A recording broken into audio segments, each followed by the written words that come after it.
이르면 하반기부터 연소득이 2억 원 이하인 부부도 신생아 특례대출을 받을 수 있게 됐습니다. 신혼부부는 부부 합산 연소득이 1억 원 이하면 정부가 운영하는 저리의 전세대출 상품을 이용할 수 있습니다. 차유정 기자입니다. 2년 이내 아기를 출산한 무주택 가구주에게 최저 연 1%대 저리로 주택 구입 자금을 빌려주는 신생아 특례대출. 지난 1월 출시된 이후 2달 만에 4조 5천억 원 가까이 신청이 들어오며 큰 인기를 끌고 있습니다. 그러나 소득 요건 1억 3천만 원이 현실에 부합하지 못한다는 지적도 잇따랐습니다. 저출산 대책인데 대다수 중산층 맞벌이 부부는 전혀 혜택을 받을 수 없기 때문입니다. 결국 정부는 신생아 출산가구 특례대출 부부 합산 소득을 1억 3천만 원에서 2억 원으로 올리기로 했습니다. 신혼부부에게 전세자금을 2%대 금리로 최대 3억 원까지 빌려주는 버팀목 대출의 소득 기준도 7,500만 원에서 1억 원으로 높입니다.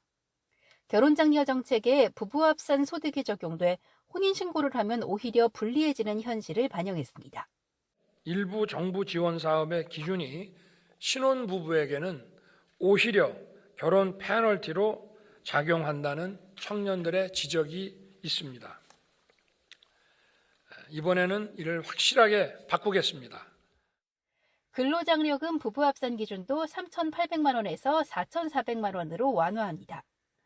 부부 합산 소득 기준 상향은 이르면 올해 하반기 중 이루어집니다.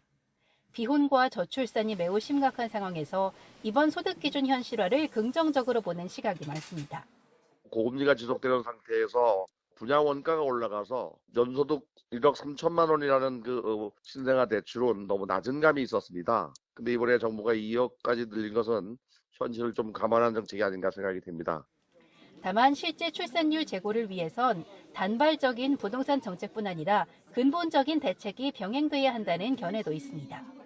주거값을 안정화시킨다든지 사교육비를 줄인다든지 하는 거시적인 일반 정책과 결합되지 않고 정책만 제공하는 것은 큰 의미가 없어 보입니다.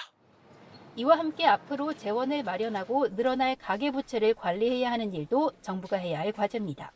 YTN 차유정입니다.